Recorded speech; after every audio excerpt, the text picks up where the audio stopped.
Day 10 Rohan and the rainy day. Rohan morning ரொம்ப சந்தோஷமா எந்திரிக்கிறான். ஏன்னா அவன் ரொம்ப நாள் எதிர்பார்த்துட்டு இருந்த ஸ்கூல் பிக்னிக் டே வந்துருச்சு.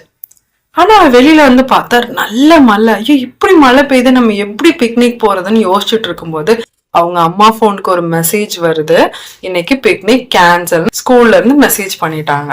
அதை பார்த்ததும் அவனுக்கு ரொம்ப கவலை, ரொம்ப சோகமா போய் உட்கார்ந்துட்டான். ஏன்னா அவனோட ஃப்ரெண்ட்ஸோட ஜாலியா விளையாடுறதுக்கு, கேம்ஸ் சேர்ந்து சாப்பிட்றதுக்கு, ஸ்நாக்ஸ்ன்னு எல்லாம் பேக் பண்ணிடலாம், எல்லாம் வேஸ்ட் ஆயிடுச்சுன்னு சொல்லிட்டு கோவமா சோகமா போய் ஒரு இடத்துல உட்காந்துட்டான். ஏன் அபி, உனக்கும் அப்படிதானே இருக்கும்? ஏதாவது பிளான் பண்ணிட்டு போக முடியலன்னா உனக்கு எவ்வளவு கஷ்டமா இருக்கும். ரோஹன் என்ன பண்றான்னு பாப்போமா?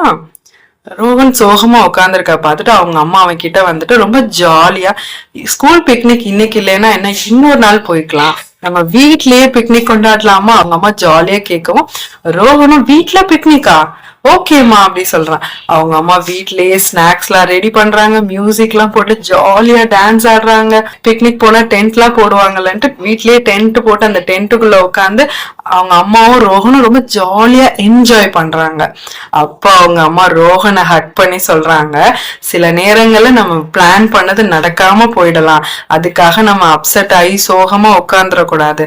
அந்த சிச்சுவேஷனை எப்படி நம்ம ஒரு ஹாப்பி சிச்சுவேஷனா எப்படி மாத்தலாம், அதுல இருந்து எப்படி வரலான்றத நீ கத்துக்கணும் ரோஹன் அப்படின்றத சொல்லி தராங்க. இததான் நம்ம குழந்தைங்களுக்கும் சொல்லி தரணும். ஸ்டோரிஸ் மூலியமா எப்படி நம்மளோட எமோஷன்ஸை கோப் அப் பண்றதுன்றத நம்ம குழந்தைங்களுக்கு சொல்லி கொடுப்போம்.